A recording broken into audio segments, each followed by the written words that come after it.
Parece que os profissionais de RH estão com preguiça de trabalhar. E numa oportunidade, vamos para a internet aumentar o tamanho do nosso banco de talentos, que foi o que eu acabei de falar. Nós precisamos conversar sobre isso aqui especificamente. Eu escrevi algum tempo atrás, mais ou menos uma semana, esse texto aqui sobre até quando as empresas vão ficar chorando que não tem mão de obra disponível e infinitas pessoas passando por essa situação. Qual que é a situação? Eu fiz um teste, eu apliquei para infinitas vagas de emprego para ver o que ia acontecer. Aqui tem uma imagem, isso aqui está no meu LinkedIn, se vocês quiserem entrar lá. Uma infinidade de aplicações.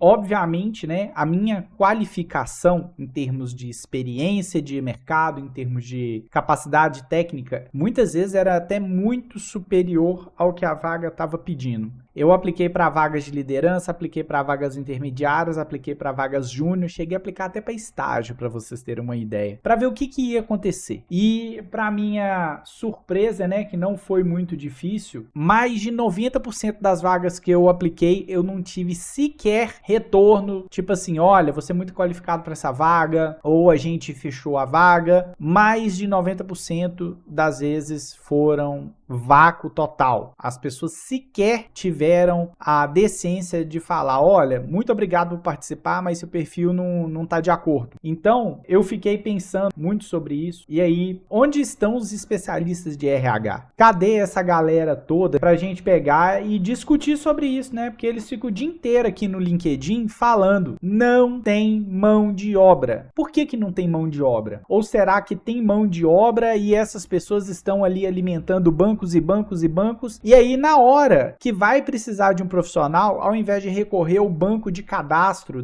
de uma tonelada de gente que tentou concorrer a uma vaga, não, vai lá, cadastra a vaga de novo, inicia esse processo, esse ciclo vicioso que fica retroalimentando um monte de currículo, e aí a mesma pessoa muitas vezes aplica para uma vaga diferente, aquele currículo já estava registrado lá. Em vez do pessoal do RH pegar e deixa eu consultar minha base de talentos aqui para buscar esses talentos. Eu noto e parece que tem um movimento acontecendo que é o seguinte, parece que os profissionais de RH estão com preguiça de trabalhar, e aí talvez vai ter uma galera que vai me atacar aqui agora falando assim, como você ousa falar isso dos profissionais de RH? Eles são deuses dos recursos humanos. Deuses de quê? Vamos raciocinar comigo. A partir do momento que existe um banco de talentos, né, porque você aplica e fala, ó, sua informação vai ficar registrada aqui. Por que será que quando eles têm uma outra oportunidade, eles abrem para receber currículo? Parece que nem sequer eles consultam esse banco de talentos. E aí as pessoas aplicam e vira esse loop de novo. Então eu fico me perguntando, tá faltando mão de obra ou tem um monte de profissional de RH que tá com preguiça de trabalhar? Aqui, eu fiz o teste para comprovar que existe esse vácuo entre o botão candidatar e de fato pelo menos ser convidado para um processo seletivo. Ah lá, o que eu tenho a relatar, esses foram alguns dos e-mails de mais de 100 vagas que eu apliquei e pasmem, nem 2% das aplicações tiveram retorno. Mesmo que fosse uma mensagem escrota automática, você não serve para nós, ficará no banco de talentos, que foi o que eu acabei de falar, e numa oportunidade vamos para a internet aumentar o tamanho do nosso banco de talentos, que foi o que eu acabei de falar. Estou buscando emprego? Não. Todos que me conhecem sabem que eu só venderia 100% do meu tempo para alguma empresa se ela me remunerasse fora da curva e me tornasse sócio dela para buscar ganhos agressivos. Ninguém quer trabalhar porque é bonzinho, porque ama a empresa. Eu quero trabalhar para uma empresa? Sim, desde que a empresa me faça sócio dela para eu ganhar. Ou me pague uma remuneração muito fora da curva. Você quer comprar a minha vida, minha liberdade de ir e vir, tempo que eu tenho disponível para poder descansar quando eu quero, ou viajar quando eu quero, etc. Então paga por isso, tá tudo certo. Não vou inventar de virar seu concorrente, não vou inventar de empreender, nem vou inventar de crescer de cargo dentro da sua empresa. Só me paga de forma devida, que faça eu sentir que cada centavo que eu estou recebendo está sendo retornado em relação ao valor que eu estou agregando para a empresa. É isso. As pessoas querem dinheiro, elas não querem ambição de título. Algumas pessoas podem querer, elas almejam falar, eu sou um gerente, eu sou um diretor e etc e tal. Cara, eu já participei de processo seletivo que a pessoa, onde você quer estar daqui 5 anos? Daqui 5 anos eu quero estar ganhando 10x do que eu ganho, que seja na mesma posição. O negócio é dinheiro, bufunfa. Pix. A gente precisa realmente pensar sobre isso, né? outra coisa aqui, né? Mais uma coisa é o fato. Precisamos refletir até que ponto isso aqui, que é o LinkedIn, no caso que eu tô falando, é de fato uma plataforma para diminuir a distância entre profissionais e empresas. E aí, o pessoal coloca as vagas aqui, mas tem uma galera de vaga que manda pro lado de fora. E até aí tudo bem. Só que você vai lá pro lado de fora e aí você faz login com o LinkedIn e os sistemas não importam as coisas direito. Até aí tudo bem de novo, porque parece que é até um teste para saber assim quanto esse cara tá interessado em participar desse processo seletivo. Eu já cadastrei e preenchi a mesma coisa trocentas vezes e também não adianta nada. Você vai lá e deixa o perfil super ultra completo, com as experiências, com o seu saber, e parece que quanto mais você mostra que você sabe, ou o RH tem medo de falar alguma coisa, tipo assim, não, eu não vou oferecer essa vaga para esse profissional porque ele vai rir da minha cara. Ou o RH pega, simplesmente ignora. É o que parece. Já vi relatos de pessoas fazerem mais de 3.000 entrevistas e poucas oportunidades de entrevista. Isso aqui eu tô falando porque eu vi um programador que o cara ficou 6 meses aplicando e ele relatou 3.000 aplicações. Dessas 3.000 aplicações, ele participou de 100 processos seletivos. Desses 100 processos seletivos, ele teve retorno de 20 ou 30 até que ele conseguiu finalmente chegar. Agora, vê se é saudável. Por exemplo, vamos falar de Brasil. O Brasil é um país que tem 200 milhões de pessoas, é um país de tamanho continental, com um apagão de mão de obra, o tanto de vaga. E aí eu não vou falar de vaga de supermercado e etc, porque isso aí é óbvio, né? As pessoas, elas não têm condição de remunerar de forma adequada, então elas também não conseguem a mão de obra, porque o benefício do governo, muitas vezes, se as pessoas recebem, é quase o valor do salário de um mês trabalhado. Então vai ter um apagão de mão de obra aí sim por causa disso. Agora, falando dessa questão do cara que já tá de 2, 3 contos pra cima, o que tá acontecendo? Parece que estão fazendo leilão pra ver quem aceita receber menos. Então, eu vi outro dia uma analista de RH falando sobre isso. Eu vou trazer esse vídeo aqui porque é assim, absurdo. Ela falando, cara, tem um monte de empresa que alimenta banco, tem um monte de empresa de profissional de RH que simplesmente fala assim, cara, eu tenho vergonha de apresentar essa vaga de emprego. Tem uma outra situação que o analista de RH, ele fica pé da vida com a empresa mesmo, porque a empresa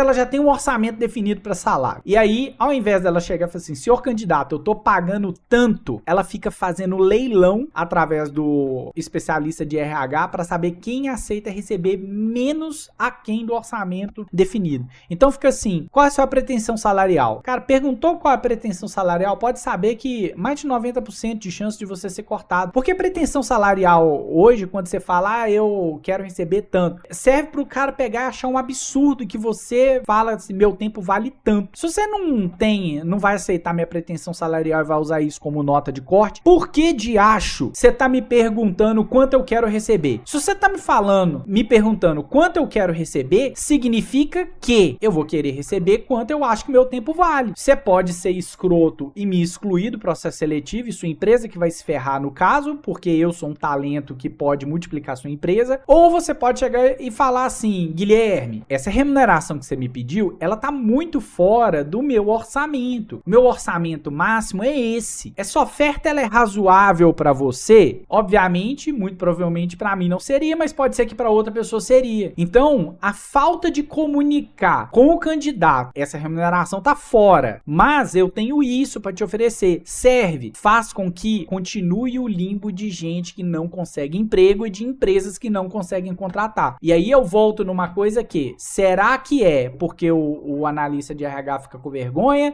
Ou será que é porque o analista de RH já tomou aquilo ali como nota de corte? Tipo, eu não vou nem oferecer isso, cara, porque o cara vai falar não. E se o cara falar assim? Seja honesto com o cara. Eu já trabalhei recentemente com empresa, foi 2021. Eu nem coloquei expectativa, porque você tem uma pretensão salarial? Eu usei esse texto, exatamente esse texto. Eu falei assim como valorizarei a oportunidade com a empresa, eu espero que a empresa me valorize. O que a empresa tem de disponível para me remunerar? Deixa eu analisar, porque se for bom para mim, eu aceito. E, felizmente, na época, me senti valorizado e eu dei sangue naquela oportunidade que eu trabalhei. Com PJ. Outra coisa também que eu vou trazer aqui, que é absurdo, é a questão de CLT. Por que as empresas, sabendo que existe um nicho enorme de mercado, principalmente a galera de TI e design, não tá nem aí para vínculo trabalhista? Não tá nem aí para vínculo trabalhista. Então, nesse sentido, por que não aceitar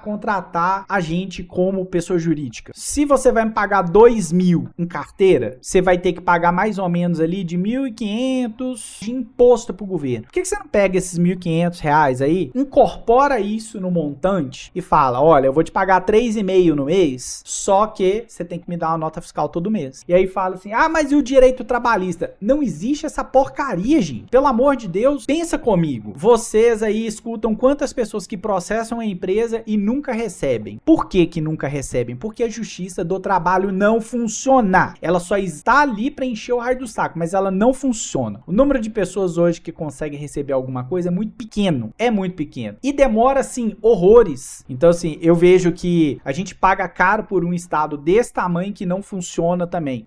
Mas voltando aqui, o caso de fazer por fora de PJ, o governo vai sair no prejuízo de forma alguma. Por quê? Porque o cara vai ter que abrir um CNPJ, o cara vai ter que emitir uma nota fiscal, o cara vai pagar imposto de qualquer jeito. A CLT é 35 a 40% do salário que você recebe de imposto. É isso a CLT. Você, na hora de fechar um contrato PJ com alguém, se você for alguém que tá procurando emprego e tá vendo esse vídeo aqui, você pode negociar com a empresa que, olha, eu aceito trabalhar desde que eu tenha um descanso de 30 dias corridos remunerado a cada 12 meses. Pronto. E aí ainda tem uma vantagem, né? A CLT, ela te prende com 1 ano e 11 meses e o cara tem que te dar férias. No caso de um contrato PJ, você pode deixar bem claro que da assinatura do contrato, 12 meses depois, tem que ser acordado um período imediato ou mais próximo possível daqueles 12 meses ali de descanso remunerado. Pronto. As pessoas têm que entender que elas podem fazer contrato com as empresas de forma direta, né? Eu